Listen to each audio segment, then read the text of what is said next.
मैंने कुरान मजीद में से 26 वो विवादित आयतें जो आतंकवाद को बढ़ावा देती थी उनको हटाकर और कुरान मजीद के जो सूरे थे वो सीरियल से नहीं थे, उनका क्रम संख्या ठीक करते हुए एक नया कुरान मजीद तैयार कर दिया है।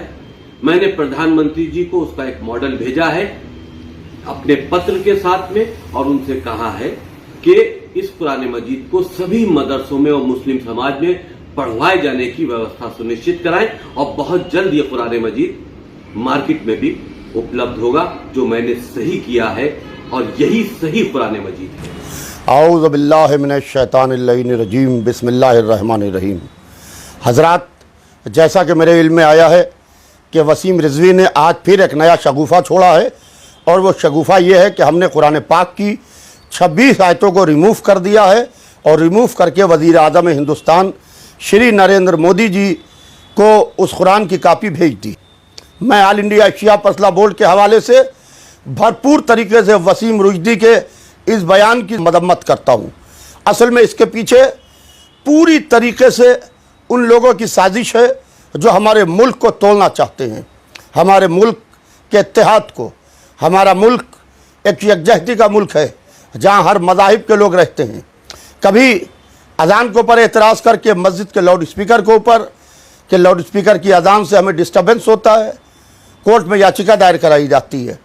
कभी वसीम रुश्दी जैसे लोगों से यह बयान दिलवा के कुरान पाक नया पेश करा के ये कहा जाता है कि हम वज़ीर आज़म हिंदुस्तान को कुरान पेश कर रहे हैं। ये वसीम रुश्दी तुम्हारे अक़ीदे का इजहार करता है कि यह है तुम्हारा अक़ीदा और यह है तुम्हारे सियासी आका।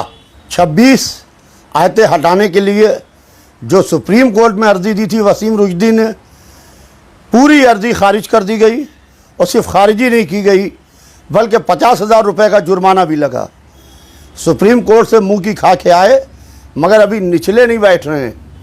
पूरी तरीके से कुरान पाक को टारगेट किए हुए हैं और कुरान पाक की तौहीन पर तौहीन करते चले जा रहे हैं। और कुरान पाक आफाकी किताब है, न किसी के क्रम से लगाने से क्रम से लग सकती है, न किसी के आयतें निकालने से आयतें निकल सकती हैं। शैतान का काम है वसवसे पैदा करना। शैतान मज़हब में दीन में तब्दीली नहीं कर सकता है।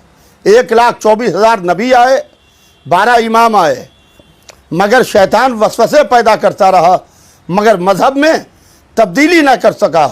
वही काम आज ये वसीम रुश्दी भी कर रहा है कि वसवसे पैदा कर रहा है, लोगों के जहन डाइवर्ट कर रहा है। लिहाजा कोई ये ना समझे कि शियों की कुरान पाक अलग है और दूसरे मुसलमानों का अलग है। नहीं, कुरान पाक एक है फ़कत।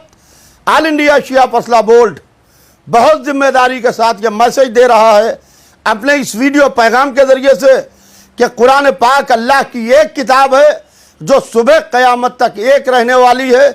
इस किताब में न कोई तब्दीली होने वाली है, न इस किताब का एक भी हर्फ और एक भी आयत या एक भी ज़बर और ज़ेर इधर से उधर होने वाला है, बल्कि कुरान की आयतें तो नहीं बदली जाएंगी।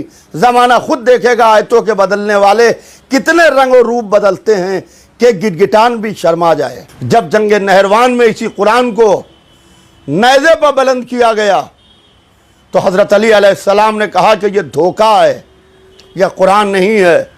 और जब खोला गया तो उसमें से पत्थर निकले। ये जो सही कुरान पेश किया गया है असल में यह धोखा दिया गया है नहरवान की तरह।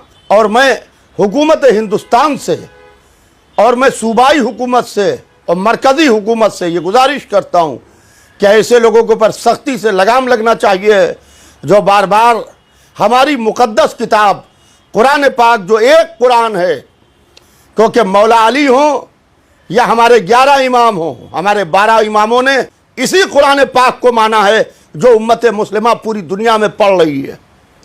अगर कुरान किताब मुबीन है तो कुरान के बताने वाले इमाम इमामुल मुबीन है। लिहाजा इस कुरान को न तब्दील किया जा सकता है, न इस कुरान को बदला जा सकता है। और इस कुरान के अंदर है कि ला रद्बिन वला याबिसिन इल्ला फी किताब मुबीन। कोई खुश्क तर ऐसा नहीं है जो इस किताब मुबीन में ना हो। कुरान पाक में हर किस्म का इल्म मौजूद है, हर शय, कोई शय ऐसी नहीं है जो इस कुरान पाक में ना हो। मगर 26 आयतों को कह रहे हो कि आतंकवाद की ट्रेनिंग देती हैं जिसको हमने हटा दिया है। अरे कुरान तो पैगाम अमन है।